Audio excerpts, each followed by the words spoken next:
کاروان سرائے میں قیام کرنے والے تمام مسافروں کی خدمت میں حسب معمول میرا سلام پہنچے۔ ہم ابھی تک شفیق الرحمان کے جہان میں ہیں، اور تذکرہ میں نے پہلے ایپیسوڈ میں کیا تھا کہ کس طرح ایک گیٹ تھا، ہمیشہ ہمارے لیے کھلا رہتا تھا اور شفیق صاحب ہمارے منتظر ہوتے تھے۔ پھر وہ زمانے آئے جب وہ گیٹ بند ہو گیا، زنگ آلود ہو گیا، اور وہ گھر جو تھا وہاں کے باسی چلے گئے۔ تو ہم انہی لمحات کی طرف بڑھ رہے ہیں، اور بہت ساری باتیں یاد آتی کیونکہ ہم پہلوں باتیں کرتے رہتے تھے۔ جب میں اپنی فیملی کے ساتھ جاتا تھا تو ذرا قیام مختصر ہوتا تھا، ورنہ کھانا وغیرہ کھا کے آتے تھے۔ تو مجھے یاد ہے کہ انہوں نے پہلی ملاقات کے بعد مجھے کہا کہ کیا آپ چودھری رحمت خان تارڑ کے صاحبزادے؟ تو مجھے بڑی حیرت ہوئی کیونکہ وہ مطلب ہے کوئی اتنے نامور تو تھے نہیں۔ میں نے کہا شفیق صاحب آپ کیسے انہیں جانتے ہیں؟ کہنے کہ ہارون آباد میں میرے بڑے بھائی ہیں، ان کا جو ایک شیلف ہے ان کی زرعی کتابوں سے سجا ہوا ہے، اور وہ ان کے اتنے مداح ہیں کیونکہ انہوں نے اپنے باغات جو وہاں پہ لگائے ہیں وہ تارڑ صاحب کی کتابوں کو پڑھ کر لگائے ہیں، اس لیے اگر آپ ان کے فرزند ہیں تو آپ ڈیفینیٹلی اچھا لکھتے ہوں گے۔ خواتین و حضرات، ایک عجیب فینومنا یہ ہے کہ انسان کو اپنی توصیف کہہ لیجئے یا ناموری پسند نہیں آتی اتنی جتنی کہ اگر کوئی آبا کا ذکر کرے، آپ کے آباء و اجداد کی توصیف کرے، تو اس میں جو لطف ہے نا وہ اپنے نام کی ناموری میں نہیں ہوتا۔ مثلا ابن انشا کو میں نے اپنی پہلی کتاب بھیجی نکلے تیری تلاش میں، اور ظاہر ہے کہ میں نوورت تھا ادب میں، تو جن لوگوں کو میں پسند کرتا تھا ان سب کو میں نے اپنی کتاب روانہ کی۔ تو ابن انشا نے اس کتاب کا مطلب ہے کہ ظاہر ہے کہ پہلی کتاب ہو کسی مصنف کی تو آپ آبویسلی اس کا دل بڑھانے کے لیے اس کی تعریف کر دیتے ہیں، انہوں نے بھی کی، لیکن اس کے ساتھ لکھا کہ آپ دوسرے تارڑ ہیں جن کی میں نے کتاب پڑھی۔ پہلے میرے والد صاحب کا نام لیا انہوں نے، لکھا وہ تھے، اور انہوں نے کچھ زرعی کتابیں لکھی تھیں، تو کیا آپ کا ان سے کوئی رشتہ ہے؟ چنانچہ ظاہر ہے کہ میں نے ان کو لکھا کہ جی ہاں میرے والد صاحب ہیں۔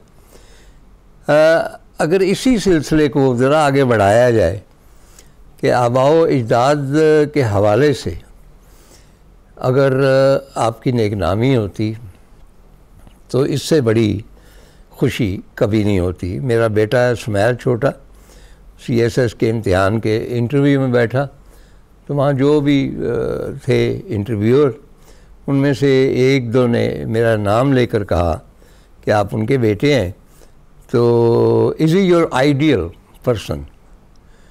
تو سمیر کہنے لگا نو سر ہی از ناٹ مائی آئیڈیل۔ تو وہ قدرے شاکڈ ہو گئے یا یوں کہہ لیجیے کہ حیران ہوئے، تو انہوں نے کہا کون ہے تمہارا آئیڈیل؟ تو سمیر نے کہا میرے دادا جان۔ اور یقین کیجئے کہ میں اس بچے سے آج تک اس بات پہ خوش کہ اس نے میرے والد کا نام لیا۔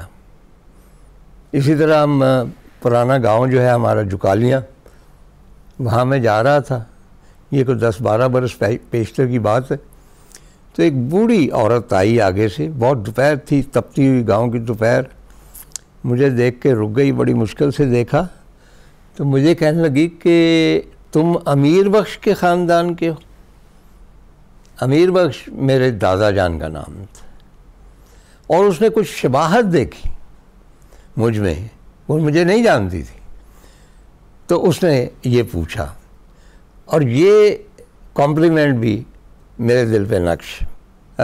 شفیق صاحب کے بارے میں عام طور پہ یہی تاثر ہے کہ وہ صرف شگفتہ تحریر لکھتے تھے، لیکن یہ جان لیجئے کہ جتنے بڑے مزاح نگار ہیں وہ انتہائی گہری، سنجیدہ اور زندگی کے حقیقتوں سے قریب نثر لکھنے پہ وہ قادر ہوتے ہیں۔ مثلا یوسفی صاحب کا، یوسفی صاحب یوسفی اور مطلب ہے کہ مزاح کے نام سے اتنا بڑا نام، لیکن مجھے یاد ہے کہ ان کی ایک کتاب میں لیاری کے حوالے سے 3-4 صفحے لکھے ہوئے تھے، اور ان میں اتنا درد تھا، اتنی ڈیپتھ تھی، زندگی کی اتنی سچائیاں تھیں کہ میں نے ان سے بات کرتے ہوئے، فون پہ بات ہوتی رہتی تھی، میں نے کہا سر آپ ناول کیوں نہیں لکھتے، کیونکہ یہ ساری زبان ناول کی ہے اور ایک بڑے ناول کی ہے۔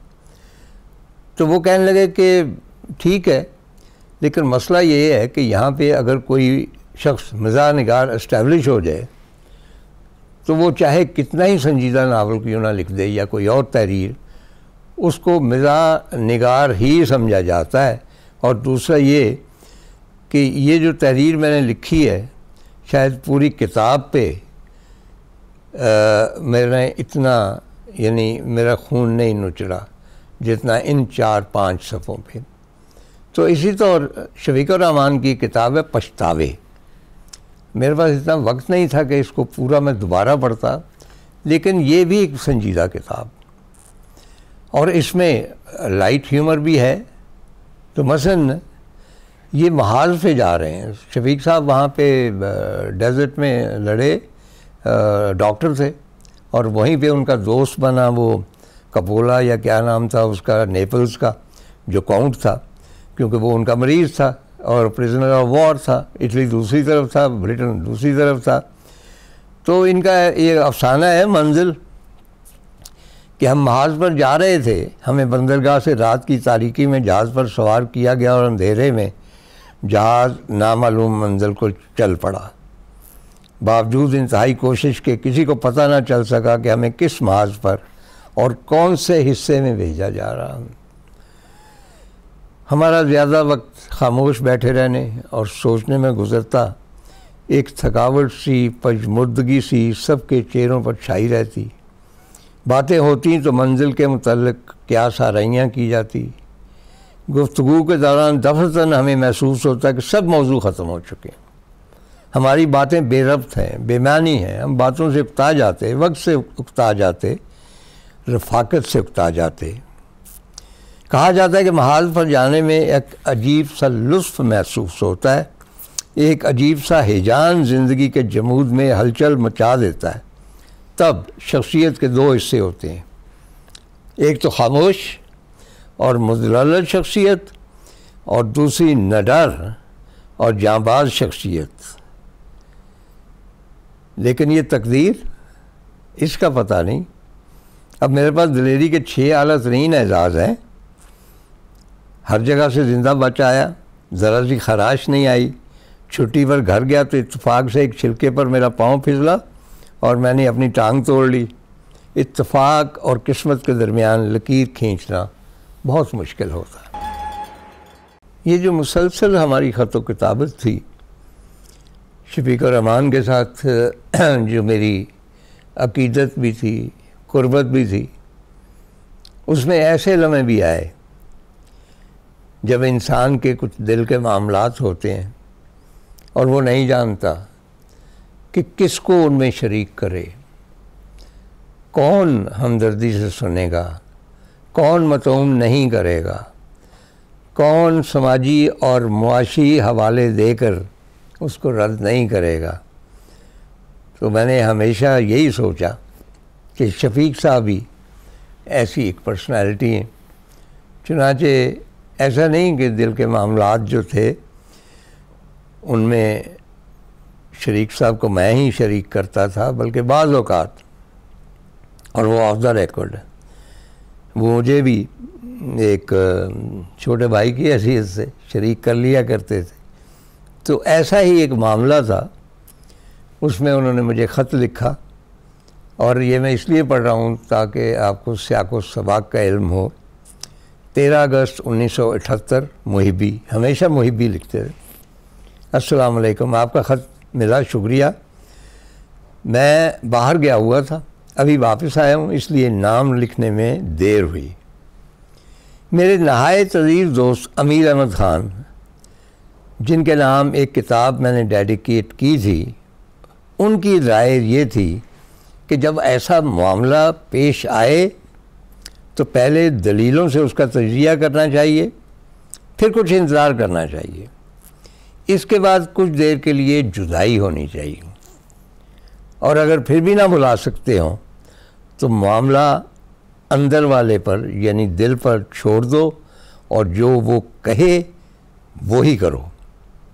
انگریز بھی جنہیں کہا جاتا ہے کہ ایموشنل نہیں ہوتے، اکثر بتایا کرتے تھے کہ افیئرز آف ہارٹ کا دلائل سے کوئی واسطہ نہیں، اور یہ کہ واردات قلب کے سلسلے میں اسی سے مشورہ لینا چاہیے جس پر یہ سب بیت چکا ہو۔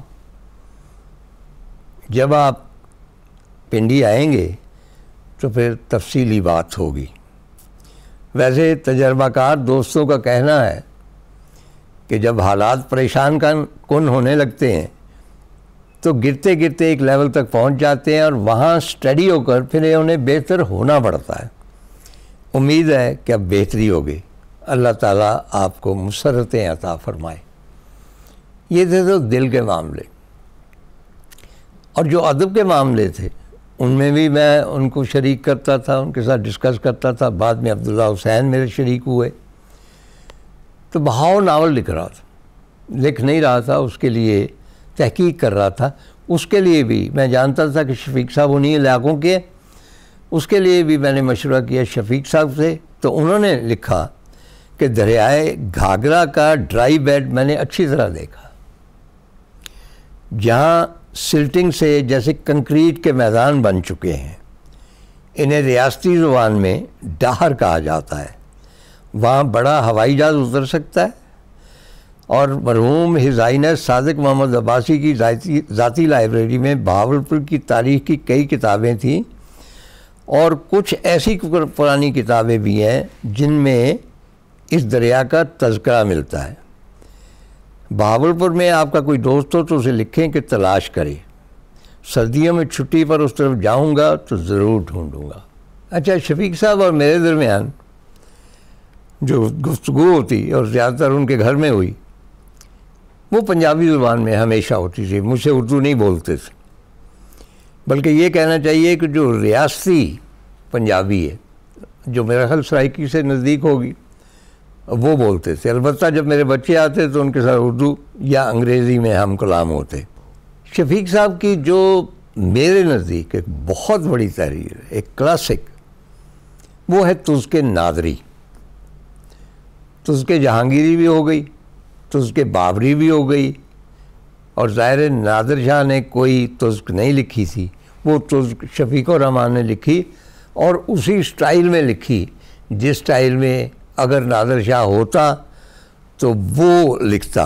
اچھا، تزک نادری جو ہے، مطلب کہ میرا خیال ہے کہ ہندوستان کی تاریخ پر اتنی مضبوط اور مبسوط تحریر نہیں لکھی گئی، یعنی اتنی مختصر، اور اگر آپ یہ پڑھیں گے تو بہت ساری کتابوں پر یہ حاوی ہوگی، اور اس کی مختلف وجوہات ہیں جو میں بعد میں بیان کروں گا۔ اور لکھتے ہیں تزک نادری عرف سیاحت نامہ ہند، رقم زدہ اعلیٰ حضرت جناب نادر شاہ، سابق شہنشاہ، سابق ابن شمشیر، سابق مرحوم و مغفور، سابق وغیرہ وغیرہ۔ پیش لفظ، آج جو ہم اتفاق سے پرانی پوستین کو جھاڑ بیٹھے تو متعدد اشیاء کے ساتھ ہمارے خود نوشتہ اور آکے کرم خوردہ بھی زمین پر گرے، جنہیں ہم نے وقتاً فوقتاً لکھا تھا، پڑھا تو حیران ہو گئے۔ سوچا کہ سیاحت ہند کے بعد معترضین نے ہم پر جو طرح طرح کی افطرہ پردازی کی ہے، کیوں نہ اس کے جواب میں یہ اوراق پیش کیے جائیں۔ اگرچہ ہم مقامی مورخین کی لگام بندی فرما چکے تھے، یہ لگام بندی تب سے جاری، کہتے ہیں خدا گواہ ہے کہ ہم ہندوستان پر حملے کی غرض سے ہرگز نہیں گئے تھے۔ دراصل ہمیں اپنی دور افتادہ پھوپھی محترمہ سے ملاقات مقصود تھی۔ حملے کا خیال ہمیں راستے میں آیا۔ تخت طاؤس اور کوہ نور ہیرا ہم نے زبردستی ہرگز نہیں ہتھیایا۔ عزیزی محمد شاہ عرف رنگیلے میاں نے بصد منت و سماجت ہمارے سامان میں چیزیں بندوا دیں اور بہت زور لگایا کہ ہم انہیں واپس لے جائیں۔ اور قتل عام کس مسخرے نے کرایا تھا؟ وہ تو ایک معمولی سا لاٹھی چارج تھا، یہ اور بات تھی کہ اہل ہند نحیف و نزار ہونے کی وجہ سے اس کی تاب نہ لا سکے.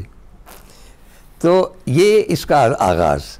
تو اس کے ناظری میں وہ کہتے ہیں کہ ہمارا سنجیدہ ہو جانا، نادر شاہ صاحب کہہ رہے ہیں، کہنے کہ ہم نے سوچا کہ ہمیشہ بہت ساری مثلا مغلیہ سلطنت کا زوال، فلاں کا زوال، فلاں کے حملے کا سبب، یہ چیزیں پڑھائی جاتی طالب علموں کے لیے.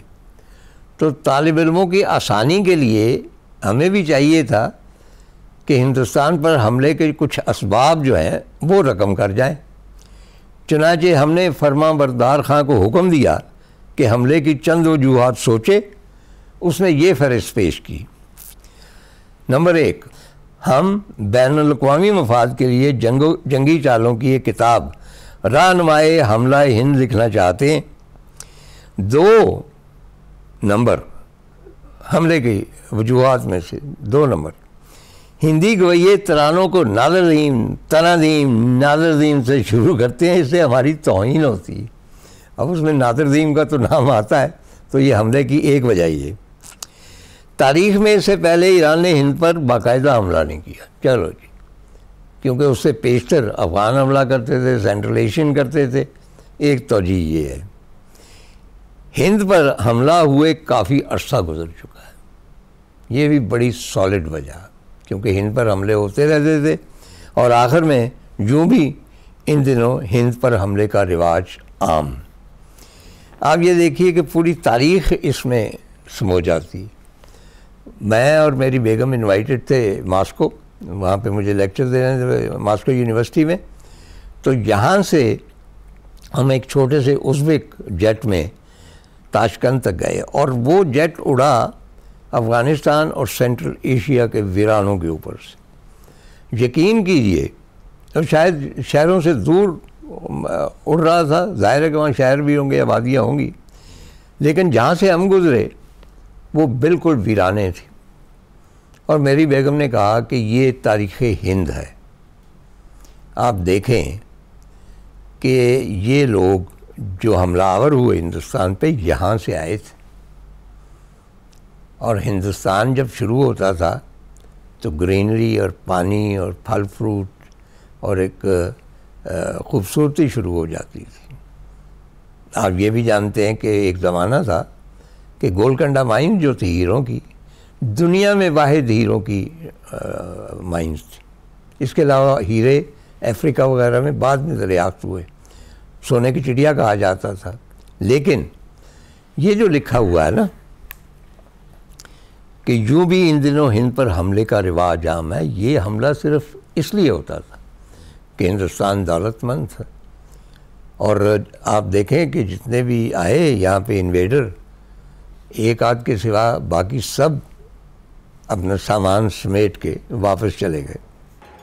اسی طرز کے ناظری میں جو دلی میں نٹوریس قتل عام ہے نادر شاہ کا، اور یاد رہے کہ دلی میں بھی مسلمان ہی تھے، تو اس کے بارے میں جو چیپٹر لکھا ہے وہ کہتے ہیں، چنانچہ صاحب قتل عام شروع ہوا، ہمارے سپاہیوں نے فقط اہل شہر کو زد و کوب کیا تھا، اس کے باوجود لا تعداد لوگوں نے داعیے اجل کو لبیک کہا. اگلے روز ایک بزرگ آنکھوں میں آنسو بھرے آئے اور دردناک لہجے میں گویا ہوئے، کسے نہ مانند کے دیگر برتے گئے ناز کشی. یعنی کوئی رہ ہی نہیں گیا جس کو اپنے ناز کی تلوار سے تم ہلاک کرو. یہ شعر ہم نے پہلے سن رکھا تھا، چنانچہ ہم نے مسکرا کر دوسرا مصرع، مگر کہ زندہ کنی خلق را و باز کشی، سوائے اس کے کہ اسی قتل ہو چکی خلق کو دوبارہ زندہ کرو اور پھر قتل کرو. ہمیں پرانی فرسودہ شاعری زیادہ متاثر نہیں کرتی، ہمیں شاعری کی جدید قدروں کا قدردان پا کر انہوں نے جیب سے کاغذ کا پرزہ نکال کر ایک آزاد نظم پڑھی جو ہماری سمجھ میں بالکل نہ آئی، سوائے ایک مصرے کے جس میں ہمیں تلوار نیام میں ڈالنے کو کہا گیا تھا. اچھا خیر، اب تلوار کو میان میں ڈالنے کی کوشش جو کرتے ہیں تو معلوم ہوا کہ ہمارے ہاتھ میں تو شہباز خان کی تلوار تھی. یعنی مشہور ہے نا کہ وہ ایک مسجد کا حوض تھا، اس کے کنارے بیٹھ کے موصوف نے کپڑے اتار دیے اور تلوار ہاتھ میں پکڑ لی اور کہا کہ جب تک یہ تلوار نیام میں نہیں جاتی قتل عام جاری رہے گا۔ تو اب ان کو معلوم ہوا کہ تلوار تو شہباز خان کی تھی، ہماری تلوار تو پہلے ہی میان میں تھی، گویا کہ سارا قتل عام ہی غلط ہوا تھا۔ ہم نے فوراً منادی کرا دی کہ پہلا قتل عام غلط ہوا ہے، بلکہ ہوا ہی نہیں ہے، کیونکہ تلوار میان سے ذرا نہیں نکلی۔ چنانچہ اس مرتبہ دوسرا صحیح قتل عام شروع ہوا، جو کافی حد تک کامیاب رہا۔ تیمور کا قتل عام تین رات تک ہوتا رہا تھا، بھلا ہمیں خاطر میں کون لاتا تھا۔ شام کو وہی بزرگ آئے، ان کو ہم نے گلے سے لگایا تو وہ بے ہوش ہو گئے۔ جب ہوش میں آئے تو پسلیوں میں درد کی شکایت کرتے تھے۔ شاید ہماری بغل گیری کا نتیجہ ہو، آئندہ محتاط رہیں گے انشاءاللہ، باری تعالیٰ کارساز۔ اردو میں شفیق الرحمان صاحب اس حوالے سے بھی پہچانے جاتے ہیں اور پسند کیے جاتے ہیں کہ وہ بہت سادہ نثر لکھتے ہیں، اور صرف یہ ثابت کرنے کے لیے کہ وہ دوسری زبان بھی جانتے ہیں، میرا خیال تو اس کے ناظری لکھی گئی، اور ہمیشہ یہ کہتے تھے کہ میں پہلے کتاب لکھتا ہوں، یعنی اس کی کچی سلائی کرتا ہوں، اس کے بعد ان کا کہنا تھا کہ وہ فکروں کو یا تو مختصر کرتے تھے یا سادہ کرتے تھے۔ اگر ویسے ہی کوئی قلم سے ذرا دقیق قسم کا فکرہ لکھا گیا اس کو سادہ کرتے تھے، اور پھر اس کے بعد جا کے اس کی فائنل یعنی شکل نکلتی۔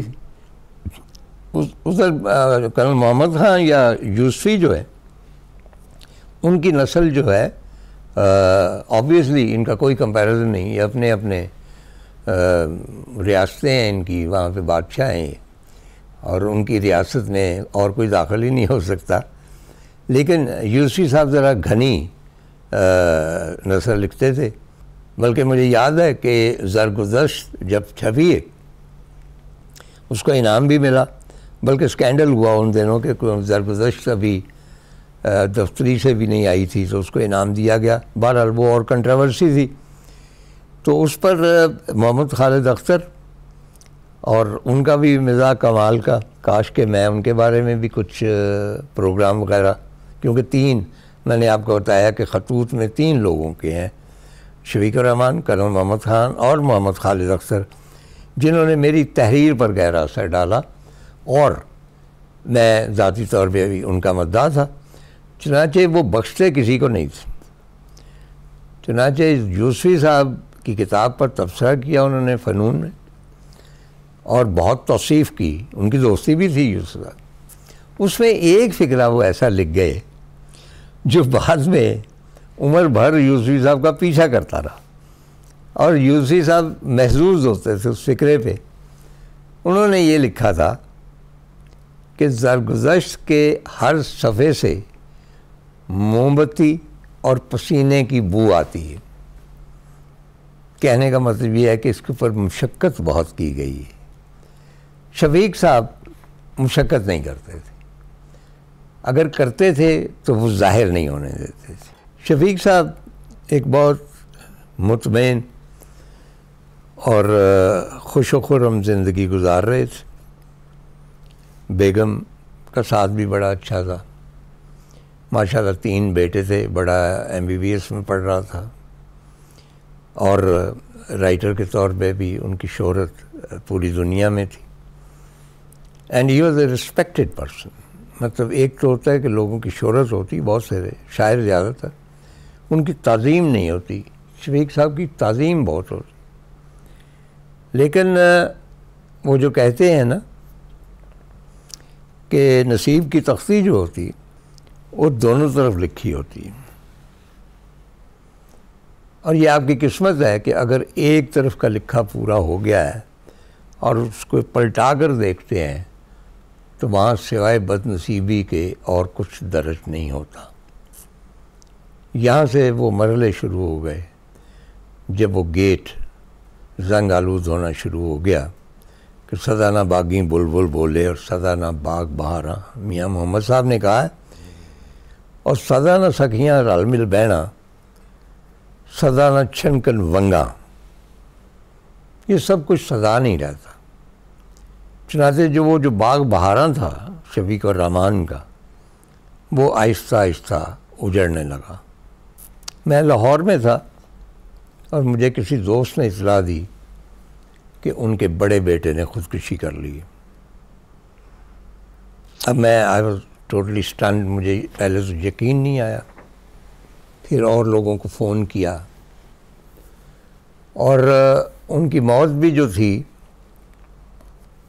وہ کوئی بھی مطلب باعزت موت تو نہیں ہوتی، موت باہر طور موت ہوتی ہے، لیکن بہت دردناک، کہ ریل کی پٹڑی پر انہوں نے سر رکھا، اور ظاہر ہے کہ ان کی باڈی کا جو حال ہوا، تھانے لے گئے لاوارث قرار دے کے۔ وہاں پہ ان کی جیب میں سے ایک کارڈ نکلا جو شفیق صاحب کے ایک دوست تھے، مجھے اب نام نہیں یاد آ رہا ان کا کارڈ تھا بہاولپور کا۔ تو ان کو فون کیا اور ان کو موقع کی نزاکت کا احساس ہو گیا، وہ پہنچے، انہوں نے لاش کی شناخت کی، اور پھر میں نہیں جانتا کہ انہوں نے شفیق صاحب کو کیسے اس کی اطلاع دی۔ مجھے جب خبر پہنچی، میری بیگم کہنے لگی کہ جاؤ۔ میں لاہور اسٹیشن پہ پہنچا ہوں، وہاں سے مجھے یاد نہیں کہ میں نے وہ ریل کار چلتی تھی پنڈی کے لیے، اس کا ٹکٹ لیا ہے یا نہیں لیا، اور میرے ذہن میں وہی کچھ چل رہا ہے کہ اچھا اگر میں ان کے پاس جاؤں گا تو ایک تو یہ کہ کیسے میں ان کو دیکھوں گا، اور دوسرا یہ کہ میں ان سے کیسے اظہار افسوس کروں گا، یہی کہ بڑا افسوس ہوا۔ یہ کتنی ریڈیکولس بات ہے، ایک شخص کا جوان بیٹا، ایسی دردناک موت، اور میں کہہ رہا ہوں بڑا افسوس ہوا ہے۔ مجھے سم اور دی ادر یہ ایک میرا خیال طنز لگا یہ فکرہ، اور میرے پاس الفاظ نہیں تھے، میں وہیں سے واپس آ گیا۔ بیگم کہنے لگی کہ تم گئے نہیں، میں نے اسے بتایا، اینڈ شی انڈرسٹوڈ۔ چنانچہ کچھ مدت بعد، 2-3 ہفتے کے بعد، میں نے انہیں ایک خط لکھا، اس میں کچھ تفصیل لکھی، لیکن اس میں نے یہ نہیں لکھا کہ مجھے بڑا افسوس ہوا۔ اس کے جواب میں انہوں نے مجھے ایک خط لکھا۔ شفیق صاحب نے لکھا 26 ویسٹ رج 1 راولپنڈی، 12 اکتوبر 1981، محبی، السلام علیکم، آپ کا پرشفقت خط ملا، ممنون ہوں۔ عزیز خلیق الرحمان 20ویں برس میں تھا اور اپنے پہلے سالانہ میڈیکل کالج کے امتحان کی تیاری کر رہا تھا۔ نہایت سیدھا سادہ لڑکا تھا، بالکل درویش صفت، شاید مضبوط جسم کی وجہ سے اس کا نام جو پڑ گیا تھا۔ میرے بڑے بھائی جب خطوط میں اس کا تذکرہ کرتے تو ہمیشہ سینٹلی جو یعنی درویش جو لکھتے۔ پچھلے سال اس نے مونچھیں رکھ لی تھی، بالکل چیسٹنٹ رنگ کی بھوری مونچھیں۔ میڈیکل کالج میں داخل ہونے سے پہلے کراچی اور راولپنڈی میں وہ میرا ورزش کا ساتھی ہوا کرتا تھا۔ ہم لمبی سیروں پر اکٹھے جاتے، اسٹیڈیم میں دوڑ لگاتے اور اسلام آباد کلب کے تالاب میں تیرتے۔ اس کے چلے جانے پر کبھی کبھی وہ اسکاٹش دھن یاد آ جاتی ہے جو دوسری جنگ عظیم میں رائل نیوی کے ڈسٹرائرز میں سنی تھی۔ جب جہاز اسٹیم آف کرتا تھا تو دوسرے ساکن جہاز کا بینڈ یہ لائنز بجاتا تھا: Will you no come back again? Will you no come back again? Better loved you cannot be. Will you no come back again? کیا تم واپس نہیں آؤ؟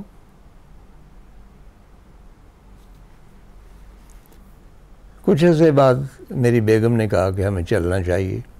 تقریباً 2 ماہ گزر چکے تھے. ہم گئے, فون کیا کہ ہم آ رہے ہیں. یہ نہیں کہا کہ کیوں آ رہے ہیں. شفیق صاحب منتظر تھے, ان کی جھریاں بڑھ گئی تھیں, مسکراتے اب بھی تھے, لیکن سر جھکا کے اس طرح ہمیں دیکھ کر نہیں مسکراتے تھے. ہم ان کے کمرے میں گئے. میں آپ کو بتا چکا ہوں کہ ایک چھوٹا سا کمرہ تھا جہاں پہ وہ ہمیں لے کے جاتے تھے, اور رائٹ ہینڈ پہ ایک بلیک اینڈ وائٹ تصویر تھی جس میں شفیق الرحمان اپنے پہلے بچے کو گود میں اٹھائے اپنی بیگم کے ساتھ کھڑے. تو جب ہم کمرے میں داخل ہوئے ہیں تو شفیق صاحب نے ادھر دیکھا نہیں ہے, یوں کر کے اشارہ کر کے کہا دیٹ واز دا بوائے.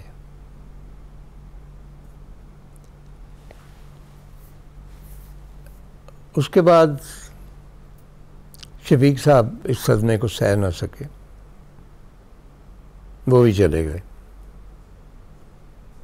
جس طرح انہوں نے خود ہی لکھا ہے کہ کوئی ایسا جزیرہ ہے جہاں آج تک کوئی سیاح نہیں گیا, اور وہ جزیرہ اس کا منتظر ہے. وہ شاید وہاں چلے گئے. ایک دفعہ پھر ہم اسی 26 ویسٹ رج 1 میں داخل ہو رہے ہیں, اور وہاں پہ ان کی بیگم ہے, ان کے بھی جھریاں پڑ چکی. ہم اندر ڈرائنگ روم میں بیٹھے کیونکہ ہمیشہ شفیق صاحب تو اپنے کمرے میں بٹھا دے. ہم نے وہاں شفیق صاحب کی کوئی بات نہیں کی. بیگم صاحب اپنی باتیں کرتی رہیں, اپنی بیماری کی بھی. پھر ان کا بیٹا داخل ہوا شفیق صاحب کا, اور میں نے فوراً محسوس کیا کہ وہ دیکھ نہیں سکتا. یوں کر کے آ رہا تھا. آپ تارڑ انکل ہیں, ابو آپ کی بہت باتیں کرتے تھے. معلوم ہوا کہ اس نے بھی خودکشی کی کوشش کی جو ناکام ہو گئی, لیکن گولی اس کی آنکھوں کو بینائی لے گئی. مجھے نہیں معلوم کہ یہ خودکشی کا رجحان اس فیملی میں کہاں سے آیا. اس کے بعد ایک اور مرتبہ ہم داخل ہو رہے ہیں اسی مکان میں, اور بیگم شفیق جا چکی, اور صرف وہ نابینا بیٹا ان کا صوفوں کو ٹٹولتا ہمارے پاس آ گیا. اس کے بعد اس نے خودکشی کی کوشش کی جو کامیاب رہی. یوں 26 ویسٹ رج کا وہ گیٹ ہمیشہ کے لیے بند ہو گیا. شفیق صاحب کا ماشاءاللہ ایک بیٹا جو چلے لنڈن میں تھا, بہت بڑا بینکر تھا, اب شاید دبئی میں. اللہ تعالیٰ اس کو صحت دے, زندگی دے. لیکن وہ مکان وہ بند ہو چکا, وہ گیٹ زنگ آلود ہو چکا, اور شہر سخن کا شہزادہ وہاں سے رخصت ہو چکا.